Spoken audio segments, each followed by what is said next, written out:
Wimbledon tennis championship ನಿನ್ನೆ ಲಂಡನ್ನ all England ಕ್ಲಬ್ನಲ್ಲಿ ಪ್ರಾರಂಭವಾಗಿದೆ.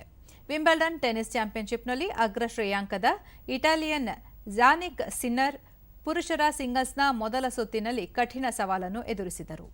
ಜರ್ಮನಿಯ ಯಾನಿಕ್ ಹ್ಯಾನ್ಫನ್ಮನ್ ಅವರನ್ನು 6-3, 6-4, 6-3 ಸೆಟ್ಗಳಿಂದ ಮಣಿಸಿದರು.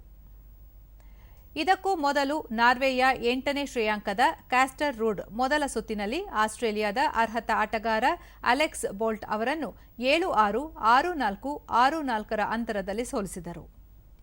ಕೆನಡಾದ ಡೆನಿಸ್ ಶಪೋವಾಲೋವ್ ಅವರು ಚಿಲಿಯ 19ನೇ ಶ್ರೇಯಾಂಕದ ನಿಕೋಲಾಸ್ ಜಾರಿ ಅವರನ್ನು 6-1, 7-5, 6-4 ಸೆಟ್ಗಳಿಂದ ಸೋಲಿಸಿದರೆ ಬಲ್ಗೇರಿಯಾದ 10ನೇ ಶ್ರೇಯಾಂಕದ ಗ್ರಿಗೋರ್ ಡೆಮಿಡ್ರೋವ್ ಅವರು ಸರ್ಬಿಯಾದ ಡುಸಾನ್ ಲಾಜೋವಿಕ್ ಅವರನ್ನು 6-3, 6-4, 7-5 ಸೆಟ್ಗಳಿಂದ ಸೋಲಿಸಿ ಎರಡನೇ ಸುತ್ತಿಗೆ ತಲುಪಿದರು.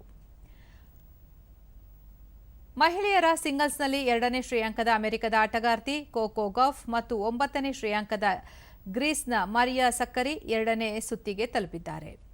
ಗೌಫ್ 6-1, 6-2 ಸೆಟ್ಗಳಿಂದ ಕ್ಯಾರೋಲಿನ್ ಡುಲೆಹೈಡ್ ಅವರನ್ನು ಸೋಲಿಸಿದರು.